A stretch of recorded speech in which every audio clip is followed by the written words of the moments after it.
it's Yari Villanueva, the Taps Bugler, and I'm here today to talk about the 100 Nights of Taps Gettysburg and give a little information about participating in the program. You know, what it is, who can participate, how you can participate.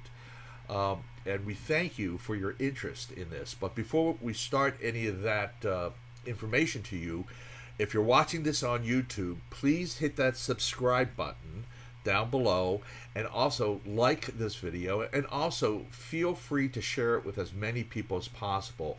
We would like to get as many subscribers to this channel as possible and get the word out about what we're doing. Now, 100 Nights of Taps was the idea of Wendy Allen, who lives in Gettysburg, Pennsylvania. She owns the shop Lincoln Into Art, and she's a prominent businesswoman in town. She is also the vice president of the Lincoln Fellowship of Pennsylvania, and she conceived this idea of an evening tribute to our men and women in uniform. And she did this after traveling to Belgium and witnessing the nightly sounding of the call last post at the Menin Gate in Ypres, Belgium. In 1928, a year after the inauguration of the Menin Gate Memorial, a number of prominent citizens in Ypres decided that there should be some way to express the gratitude of the Belgian nation towards those who had died in its freedom and independence. So what better way was to have an evening sounding of the call last post? And it's a tradition that continues to this very day. And I hope that I will be able to travel to Belgium and witness this in person. It's a very impressive ceremony, and it's something that we have modeled the 100 Nights of Taps after. Now, the program itself, 100 Nights of Taps, is sponsored by the Lincoln Fellowship of Pennsylvania with partnership with the Gettysburg National Military Park and, of course, Taps for Veterans. Now, the registration this year will be found at tapsforveterans.org, and you can probably see the address there on the screen. I'll try to put as much information on the screen as possible as I go along talking about the 100 Nights. Now, the online registration that we're doing this year will help track all the participants and keep errors from happening. And I'll have to, I'm the first one to admit, in the previous years we were asking people to send emails in, and we would track it that way. And yeah, I made a few mistakes here and there, mixing up some dates and stuff. Honest mistakes. We tried to keep after it, but with a lot of people it was kind of difficult. So this year we decided, let's go online, and hopefully this will take care of a lot of issues that way. If you have any questions when you go to sign in, please send us an email or give me a shout, okay, on the phone. A lot of folks have my phone number. Feel free to call. That registration will open on Sunday, listen to me, Sunday, March 14th at 6 p.m. Eastern Daylight Time. In other words, East Coast time. So mark your calendars for that. Now, if you're watching this video after March 14th, please go to the website and see if there's any dates that are left open. We've had a lot of great response, and it looks like we'll be able to fill those dates rather quickly. Once again, we're asking our participants to limit themselves to one evening this summer. Okay, so pick that date carefully and make every effort to be there. Last year, of course, we had issues with the pandemic where folks had to drop out at the last minute, and that's completely understandable. We will work with you as much as possible. But the main thing is to go ahead, find that date, and register for it. Now, the information about registering itself, it will be like online. Once you go to the site, you'll see it. In fact, I hope that in my background here right now, we're showing exactly what that page will look like when you go to it on to register. Once you register and provide all the information, you'll get a confirmation email. Now, that's very important. If you don't get that confirmation email, let us know. But check your spam box first. A lot of times, those emails wind up going to a spam box. And also, please check your email address carefully before you submit. I've done that many times, and I've wondered why I haven't heard anything in response. So take those bits of precaution, and we'll be fine. Now, the other thing that you'll get besides a confirmation email is a sheet that will go over the information about participating in the 100 Nights of Taps. For example, the sheet will talk about making sure that you report to the gatehouse, which is located by the entrance to the National Cemetery on Baltimore Pike, which is Route 97.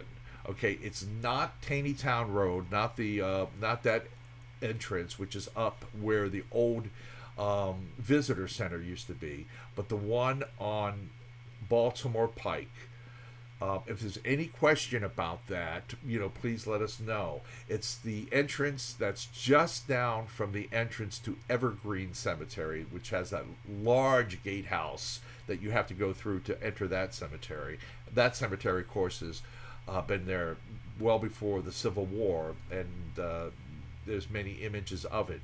But the entrance to the Gettysburg National Cemetery is just below that, and it's well marked. So anyway, we're asking all participants to arrive no later than 6:30.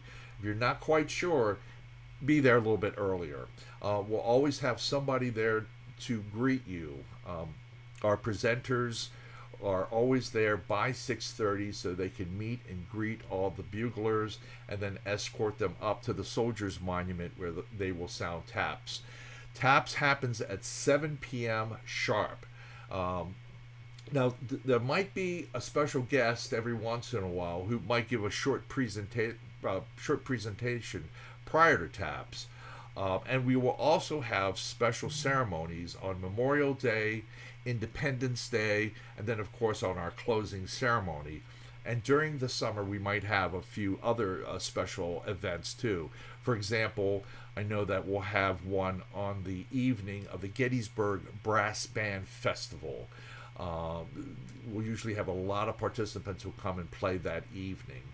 But we'll announce those on our Facebook page and also on the Taps for Veterans .org website, and also on Taps Bugler. So we'll get as much information out with any kind of updates about our schedule.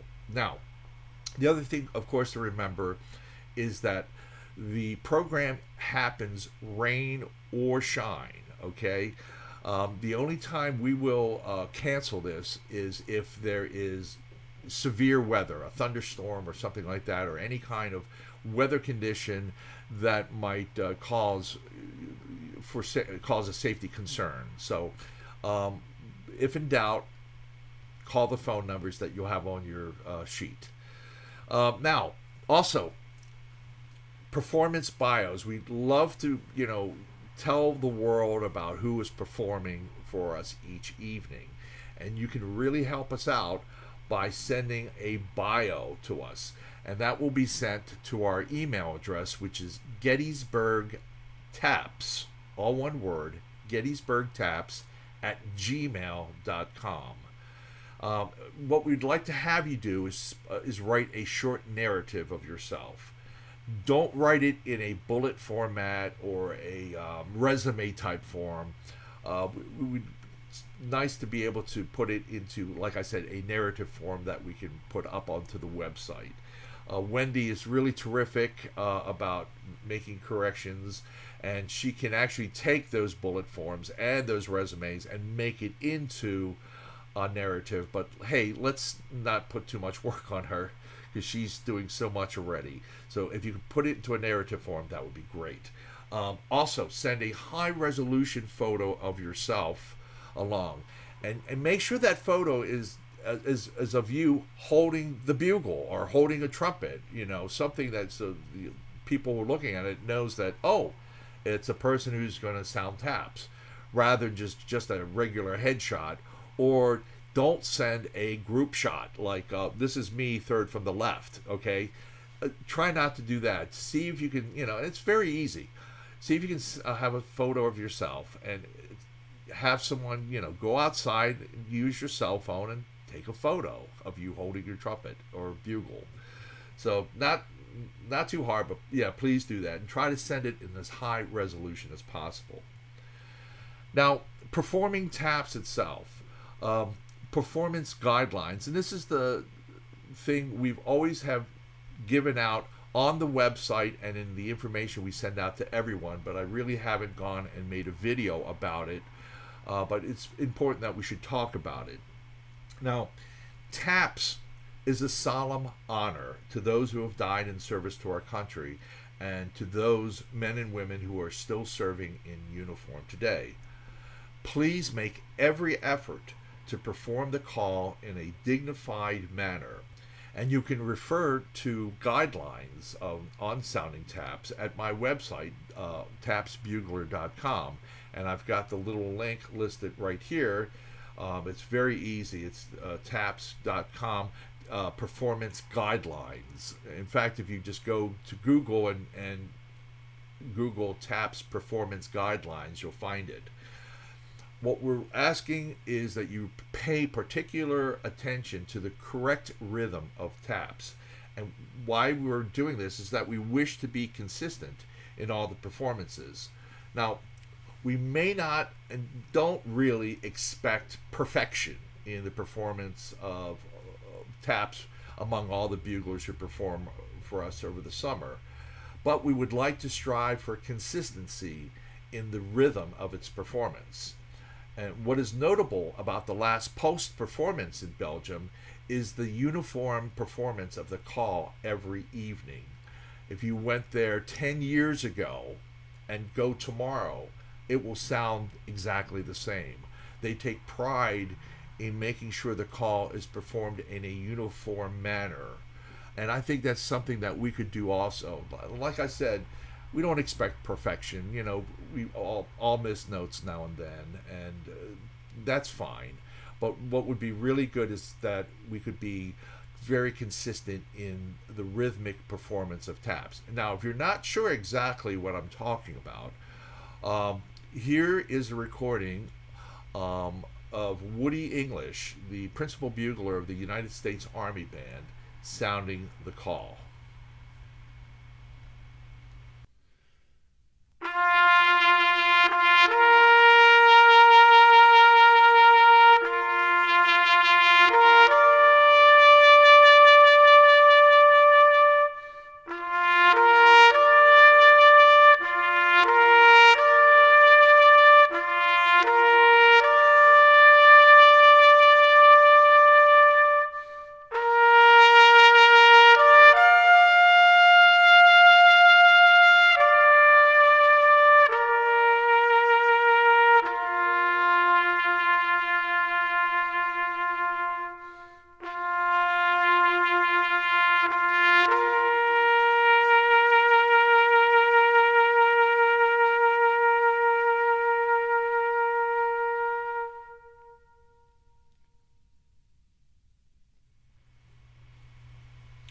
That was taps sounded by Woody English, Sergeant Major retired, United States Army Band, Pershing's own. Woody was the bugler who sounded taps for the funeral of Ronald Reagan, in addition to the many, many ceremonies he did at the tomb of the unknown soldier. Just a wonderful, wonderful bugler, and that sound is really terrific. So that gives you an idea of the rhythm that we're talking about. So use that as a guideline. Bottom line to all this is that we wish to honor and we wish to do it correctly. Now, the next thing is echo taps. We've been approached over the years about folks who would like to come and perform echo taps.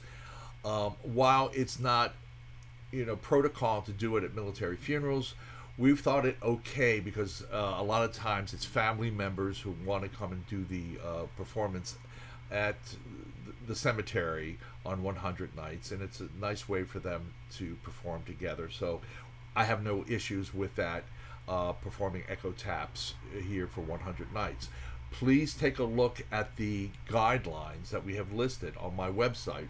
And once again, you can Google Taps Bugler Echo Taps, and you'll find a bit of guidelines. Bottom line is to make sure that you stand far enough apart that it's a real echo, and that also that you practice it to make sure that you have the correct way you want to do it together. There really is no correct way, to tell you the truth. There's been some suggestions and some music that's been printed up, and also to make sure that the intonation works. Okay, because it's very tough to play it to play it in tune at a distance. So follow those guidelines, and we're more than happy to have buglers sound echo taps. And of course, for the opening ceremonies and during this summer, and for the closing ceremony, we do what's called a cascading taps. And that's because we have 20 or so buglers who are sounding taps, and instead of having each one sound the call individually, that would take half an hour or so. We have one that starts at a far distance, and then each one will successively start or go down in a succession, and it's a really wonderful sound, because for about 5 minutes or so you hear a B flat chord being in the air. It's just a wonderful sound. So echo taps, thank you so much for your kind adherence to how that's going to work. Moving on, friends and families certainly are invited to the ceremony. I've had some questions about that before. Can I bring along my family? And the answer is yes, of course. But keep in mind that there might be some still social distancing with regard to the COVID-19. Any updates regarding the CDC guidelines on public gatherings will be posted on the 100 Nights of Taps Facebook page, on the Taps for Veterans website page, and also Taps Bugler. Any kind of issues like that. But last year, as we headed towards the end, there didn't seem to be any issues at all. We had some pretty good crowds, and folks were being being careful, wearing masks, and staying at a social distance. We were able to pull that off. So as we get into the summer, hearing that things may relax, it may work out better. But in the meantime, let's pay attention to any of those guidelines that may come up. Photos and videos certainly are allowed. Please, it's great to have those taken. Now, we will post photos every day. Wendy has gotten into the habit of putting the picture and bio of the participant early in the morning, their day of performance. And then the next morning, posting up a video of their performance on the Facebook page. This year, in addition to having the video on the Facebook page the next day, we will also post it up on a YouTube channel called 100 Nights of Taps Gettysburg. How appropriate. So you'll be able to not only have it on the Facebook, but also on YouTube. So we'll have an actual record of all the buglers who have sounded taps in chronological order. So we think that's a pretty good way of archiving those performances. So I'm looking forward to hearing all those great versions and performances of taps. See what else. Oh yes, once they're up there, please subscribe to that channel and like that channel, just as if you're going to subscribe and like to this channel. In the cemetery, there is no solicitation allowed unless it's approved of ahead of time. No pets are allowed in the cemetery unless it's a service animal. But please, if there's any questions with that, just ask. Check with us ahead of time. Our next item is dressing appropriately to sound taps. And you'll find this on the sheet. basically, the guidelines are to have military or civilian dress, appropriate clothes, please. In civilian parlance, it would be considered or called business casual. Um, so business casual at the least is appropriate. Now it's wiser to dress more on the conservative side rather than showing up underdressed. Okay, and if you wear a military uniform, a veteran service organization or band uniform or any outfit that represents a group, please wear the uniform in keeping with the rules and the regulations governing the wear of that uniform from that particular organization. So that is, if you come wearing the uniform of, let's say, the Marine Corps League, dress as, the guidelines of the Marine Corps League, or if you wear a uniform of the American Legion, ditto, or if you wear a military uniform and you're retired, each service has its guidelines for the wearing of the uniform. So please adhere to those regulations that are spelled out. It's much easier to follow the regulations than have to explain something afterwards. Okay, so bear that in mind. We do get a lot of requests for Civil War uniforms, and we do have a number of those who dress in uniforms. Union uniform only, please. And of course, any other United States military reenactors, the World War I, World War II, Spanish American War, anything like that. If you're in a unit and would like to dress in that part, that would be fine. Let us know ahead of time. And if there's any questions, please ask. We're more than happy to address any questions or concerns about that. Instruments. This, of course, is taps, and we urge you to use either a bugle, a cornet, or a trumpet only for this. No other instruments, please. We want to try to keep that consistent with what we do in honoring, our nation's veterans with the bugle call, which was originally written to be sounded by a bugle. Now, Taps Across America, the program that will be held on Memorial Day, is a little different in that that'll be open up to the thousands of participants around the country who play taps on various types of instruments, and that's a completely different thing. But for the 100 Nights of Taps, please, either bugle, trumpet, or cornet. Publicity. We're happy to try and advertise as much as possible. Wendy has been terrific about sending out information to the newspapers in our area. But if you're from out of state, another country, please feel free to contact your own the media in where you live, and give them information that you'll be performing in Gettysburg as part of this great program. And we encourage you to contact your local newspaper, your television, radio stations, but also please notify Wendy through her email address that you're going to be doing that. So if you need any kind of talking points about the program itself, how it started, how often we do it, and things like that, should be more than happy to guide you with that. And if you have any other questions, please contact us at gettysburgtaps@gmail.com. Well, okay, that's a lot of information. I hope you haven't fallen asleep through that. Once again, thank you so much for participating in this great program, 100 Nights of Taps.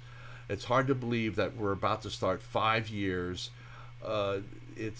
It really has taken off and has caught the attention of the Gettysburg Military Park, and they really like the program. The fellowship really likes to sponsor it. Taps for Veterans is so proud of being part of this program. I'm honored to help out in as much that I can.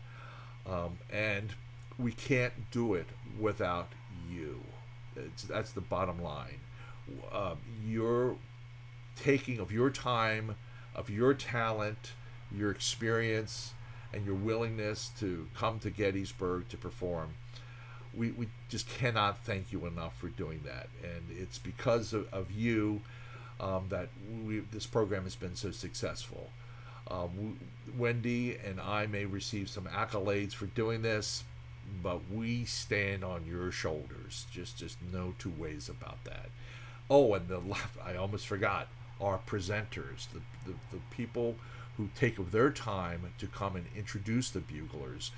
Wendy doesn't do it every night, but we have other terrific presenters who come and who introduce the buglers. So thank you to them too, and thank you to everyone who help out in some way in making this program happen. Okay, enough talk for today. I'm going to get out of here. It's a Friday afternoon, and it's beautiful outside. Time to take a nice little walk.